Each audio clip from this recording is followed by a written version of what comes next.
Glória a Deus. João, capítulo 21, no verso 15, a palavra do Senhor diz assim: E depois de terem jantado, disse Jesus a Pedro: Simão, filho de Jonas, amas-me mais do que estes? E ele respondeu: Sim, Senhor, tu sabes que te amo.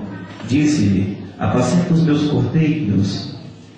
Tornou a dizer-lhe segunda vez: Simão, filho de Jonas, amas-me? Disse-lhe: Sim, Senhor, tu sabes que te amo. Disse-lhe Jesus: Apacenta as minhas ovelhas. E disse-lhe terceira vez: Simão, filho de Jonas, amas-me? Simão entristeceu-se por lhe ter dito terceira vez: Amas-me? E disse-lhe: Senhor, tu sabes tudo, tu sabes que eu te amo. Jesus disse-lhe: Apacenta as minhas ovelhas. E você diz amém. Amém. Aleluia. O Evangelho de Jesus Cristo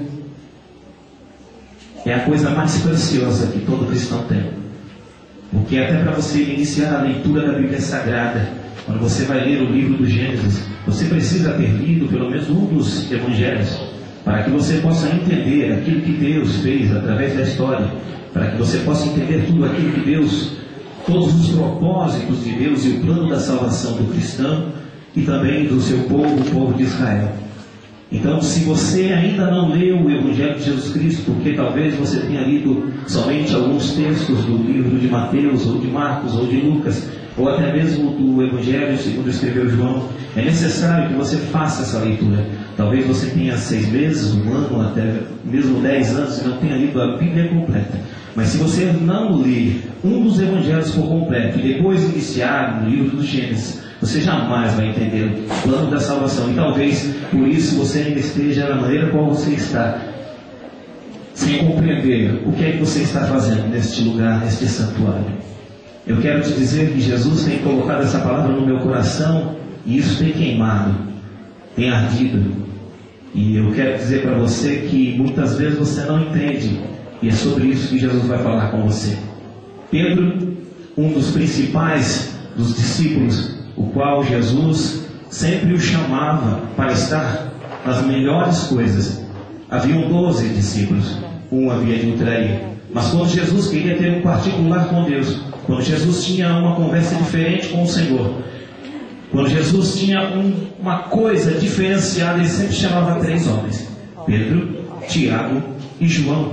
Quando Jesus começa o seu ministério, está fazendo milagres, está fazendo curas, está fazendo coisas grandes, em um determinado momento ele faz um questionamento de Pedro e muda o nome de Pedro. Ele fala que Pedro se chamava Pedras ou Cefas, porque ele havia de ser uma pilar na igreja. Ele seria como um presidente da igreja, ele seria como um alicerce, e que no futuro ele haveria de erguer os seus irmãos que estavam caídos. Quando nós lemos o capítulo 21, nós vemos Pedro em uma situação diferenciada. Jesus havia morrido, havia ressuscitado, já havia aparecido aos seus discípulos, já havia aparecido a 2 homens que estavam no caminho, já havia aparecido dentro do lugar onde eles estavam reunidos por 2 vezes. Na primeira ele sopra sobre os discípulos, e na segunda vez ele aparece e fala para Tomé: Olha, Tomé, põe a mão sobre a minha mão, põe a mão aqui do meu lado para você sentir. Agora que você viu, você está crendo, mas mais bem-aventurados são aqueles que não viram, mas que creem, mas que crerão, mas que estão confiando que eu sou Cristo. Tudo isso tinha acontecido, mas Pedro ficou numa dúvida tremenda, porque ele estava sendo olhado de uma maneira diferente a partir daquele momento. Ele estava sendo olhado com um olhar de expectativa. Jesus, por ser o pilar da igreja, que ainda não estava formada, depois que morreu, todos estavam olhando para aquele que poderia ser o grande pilar, o homem que estaria substituindo Jesus, que estaria realizando os milagres que Jesus havia realizado. Tanto é isso que no capítulo 21, quando você lê, você vai observar que Pedro, por não saber o que estava fazendo, por não saber o que fazer, por não saber que atitude tomar, ele decide voltar para o seu ofício. E ele fala: Olha, eu vou pescar. E o que acontece? Todos que estão à sua volta, todos os discípulos que estão ao seu redor, decidem a mesma coisa e vão pescar por ele. E enquanto eles estão pescando, nada apanhando. Passaram a tarde, acredito, e depois a noite, e nada havendo apanhado até aquele momento. Eles ouvem uma voz de alguém que está na beira do mar, que está na praia. Ele diz: tem apanhado alguma coisa? Lançai a rede do outro lado. E quando ele ouve aquela declaração, ele não prestou muita atenção na voz que ele ouviu. Ele não prestou muita atenção naquilo que foi falado para ele. Mas João não. João, seu coração queimou quando ele ouviu a voz. João, naquele momento, a sua alma, eu acho que foi tocada, porque ele fala: olha, Pedro, tem algo diferente nesse negócio aí. Pedrão, é o Senhor. Pedro, por perceber que estava mal vestido, ou melhor, que estava despido, pula do barco e vem a nado. São 50 e poucos peixes que são colhidos, mas o seu coração ainda está em dúvida. Eu sei que você entrou neste santuário depois de ter passado um dia de grandes coisas. Quem esteve aqui pela manhã já saiu daqui na bênção, já saiu aqui na vitória, porque Deus falou contigo. Mas você que não veio pela manhã, eu tenho certeza que Deus falou com você sim. Eu tenho certeza que houve algumas situações que te entristeceu para que você não viesse nesse santuário. Eu sei que você talvez esteja há 1 ano, há 2 anos, há 10 anos convivendo dentro de um ministério, dentro de uma igreja, mas que você ainda não sabe muito bem o que está fazendo. Pedro havia andado 3 anos com Jesus, havia caminhado com ele, havia comido do pão que houve na multiplicação. Talvez você tenha andado até agora próximo de Jesus, ao lado de Jesus, até se parece até um pouco com ele, mas ainda não teve um encontro real com Jesus. Até aquele momento, Pedro estava na dúvida. É assim que acontece muitas vezes no nosso dia a dia. Nós andamos do lado de um homem de Deus, do lado de uma mulher de Deus, andamos com pessoas que têm um propósito com o Senhor, mas muitas vezes, quando essa pessoa se afasta de nós, nós perdemos a nossa identidade, perdemos aquele desejo de buscar a Deus, perdemos aquela vontade de continuar no caminho do Senhor, perdemos aquela vontade de estar realizando os feitos que Jesus nos ensinou a realizar. Quem sabe você entrou aqui hoje pensando: olha, hoje é noite onde eu preciso ouvir algo da parte do Senhor para me animar. Eu preciso ouvir uma resposta de uma vitória que eu estou para receber. Eu preciso ouvir uma resposta de uma casa que eu estou para comprar, de um carro que eu estou para receber, de algo que você está esperando para esta vida. E um dia Pedro também fez essa pergunta: Senhor, o que é que nós vamos receber? Porque nós temos largado tudo.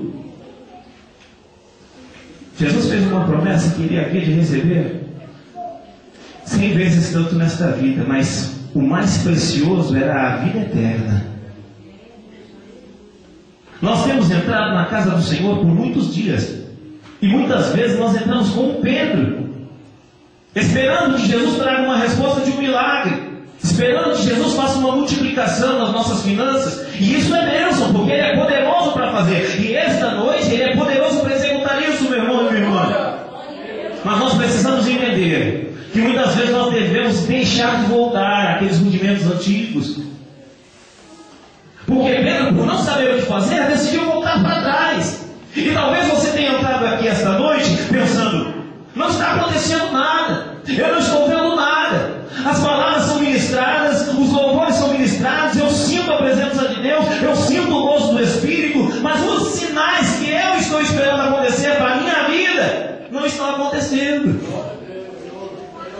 Talvez você está esperando uma cura, talvez você está esperando uma provisão. Pedro estava numa condição parecida.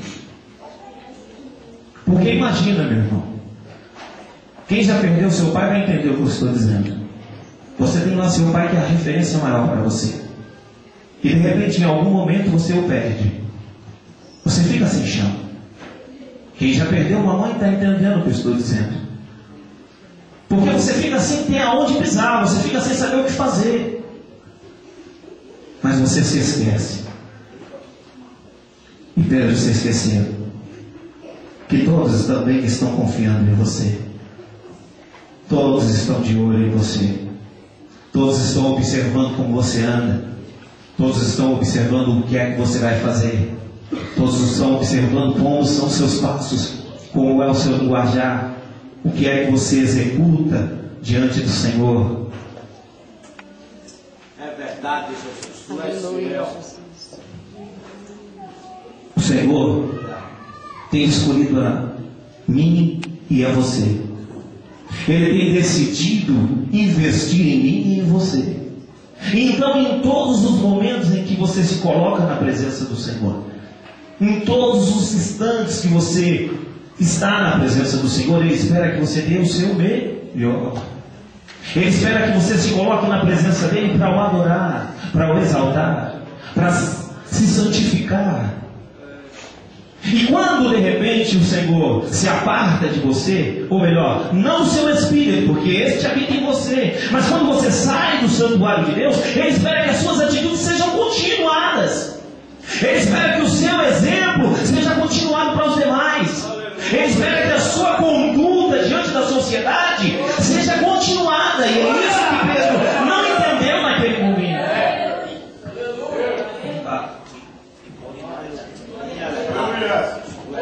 Aleluia.